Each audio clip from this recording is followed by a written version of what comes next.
Paul will commonly say to me, because I tend to go off into the darkness somewhere, and Paul just has a comment. You want a little beautiful mind on me, right there. But I had brought up to him. I said, you know what? I don't think a middle linebacker is a huge need on this team. This guy over here replies with, "Did you have a stroke?"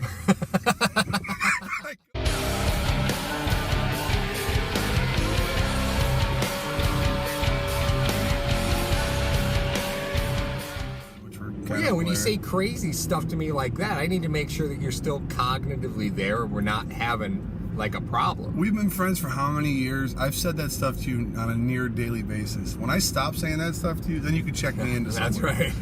That's true. But no, it wasn't, obviously they needed a middle linebacker, but I'm just saying, not first round, my point. Right, okay. My point being was this: the guys that they have on the back end, when we talk about Leslie Frazier, Sean McDermott defense, and you were actually the one that is the catalyst for this, because I was always looking at Sean McDermott. His defense, what he had, he usually has one really, really good corner, Tre'Davious White. Right. I have to think about it. Josh Norman. Yeah. I don't want to say Greg again. And then he has some really good role players around it, and then a stud middle linebacker. Yeah. That's what he's had. That's been the standard. Jimmy Johnson had it when he was with him in Philly.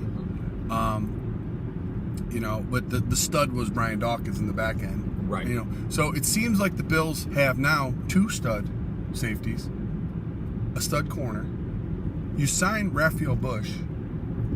Okay. Well, they had no safety depth. I know they had no, but you signed one of the early signings too. Was a depth signing for 2 guys that are Pro Bowl guys. You have Trey White. You sign Davis. Then you sign Phillip Gaines. You have a lot of corners. And the interesting thing about it, when I was going through, I was just looking through like old draft profiles. I was looking at, and I was looking at film and all these guys. I'm like, wait a minute, hold on a second. All these guys are 6 foot, 6'1", 190 to 200 pounds. Yeah, they're all of them. Not to say that that's small, but no, not saying it's small at all. But they're all like the same. Yeah, they're all the same body frame. Body frame, speed, everything like this. So I started thinking about this, and you tipped me off to it. It's Leslie Frazier's defense. It's not Sean McDermott's. Yeah. Leslie Frazier, who played on the Bears 1985 team, is more. He learned under Dungy, under the Tampa 2. So what is the Tampa 2 comprised of? Well, he had Derek Brooks in the middle, Hall of Famer. Well, it's kind of hard to draft that. No. You don't know if you're drafting that. But the thing about it is you had speed all around it. Yeah. You had guys that could play any position around that. With the exception of Lynch, every one of those guys around there were roughly, they could interchange. You can play right corner or left corner, doesn't matter. I can play both. Safeties, switch sides all the time. You want to play slot corner on this side? No, doesn't matter. So the thing about it is, you have Alejo and Milano. Yeah. Okay. So what is to stop them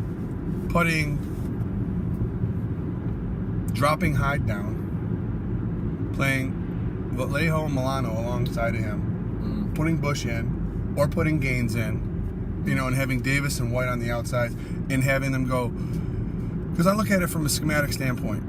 Let's say, what do quarterbacks do all the time when they want to know whether it's man or zone? They motion a guy across. Yeah. Okay. So if I'm Davis, I'm on the left side of the line. I'm man up.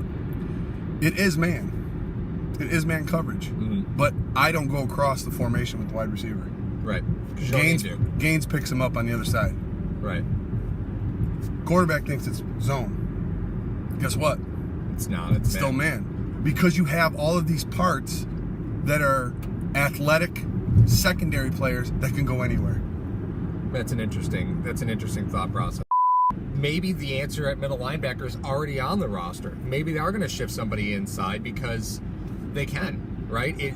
They would get the advantage over a rookie. I can't imagine Sean McDermott starting a rookie inside linebacker. He doesn't strike me as as that guy. No. You know, like look at the team that they signed last year. They signed a bunch of experienced veterans. You know, like Matt Milano outplayed Ramon Humber, but it took him to week 9 to get his feet wet. to get on, you know, to get a tackle. Like it was so.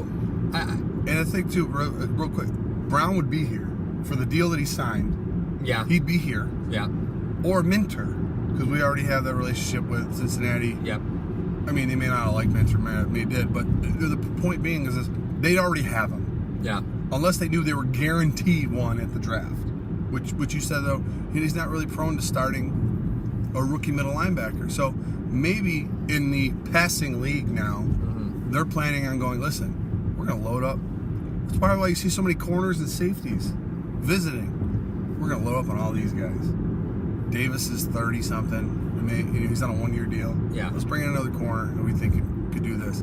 Let's bring in another guy. And then they want to go 5 secondary players each play. Maybe that's something they want to do. Maybe the base 4-3 is gone.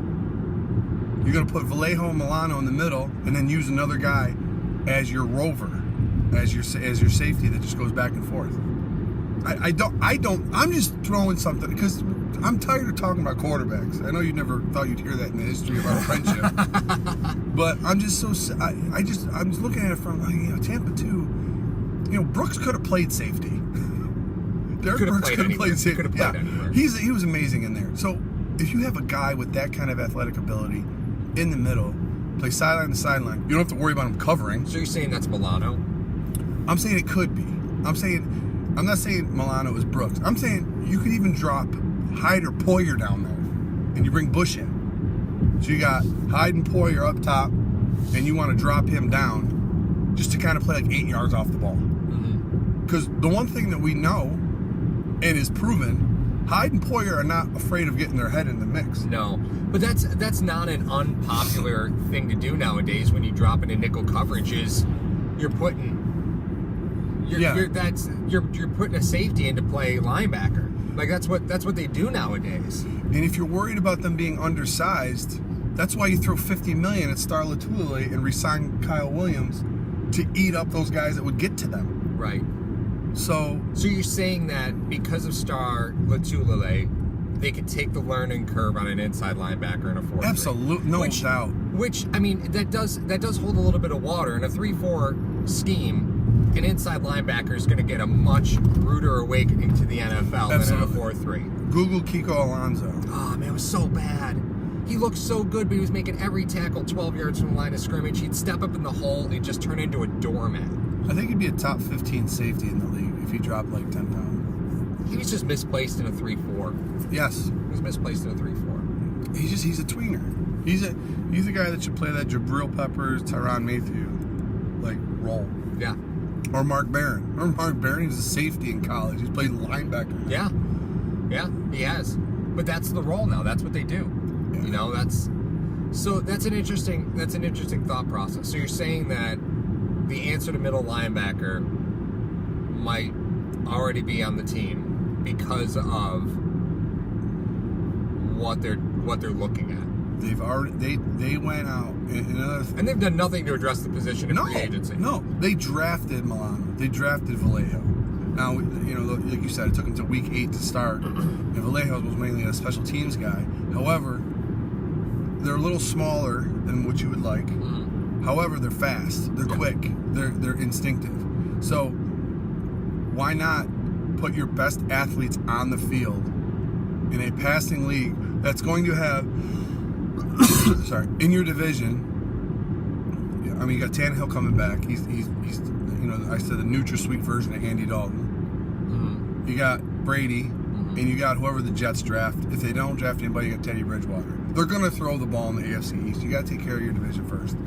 So why not put Hyde and Poyer up top, Davis and White on the outsides, and put Gaines in there? Well, the fact of the matter is that inside linebackers tumble in the draft. They always do. Yeah. Every year we talk about, this guy's the best inside linebacker in this draft, and everybody mocks him at 10, 12, because that's where Kuechly went, right? But the fact of the matter is that most of the time you can get your inside linebacker at 25, 30, 36. Like, so... Because there's no balanced linebackers anymore. Right. You're either an awesome run stopper, right, but you can't cover, or you're lighter and you get sticky. Right. So the problem, there's nobody. Kuechly was one of those guys that was right in the middle. Well, and a 4-3, systematically, the responsibilities of a middle linebacker in a 4-3 are very different than the responsibilities of an inside linebacker in a 3-4. No doubt. So the learning curve is a lot steeper in a 4-3 because it's your show. That's it. It's your show in a 4-3 if you're playing middle linebacker. So you better be on it. And I don't know if McDermott trusts rookies like that. I don't know.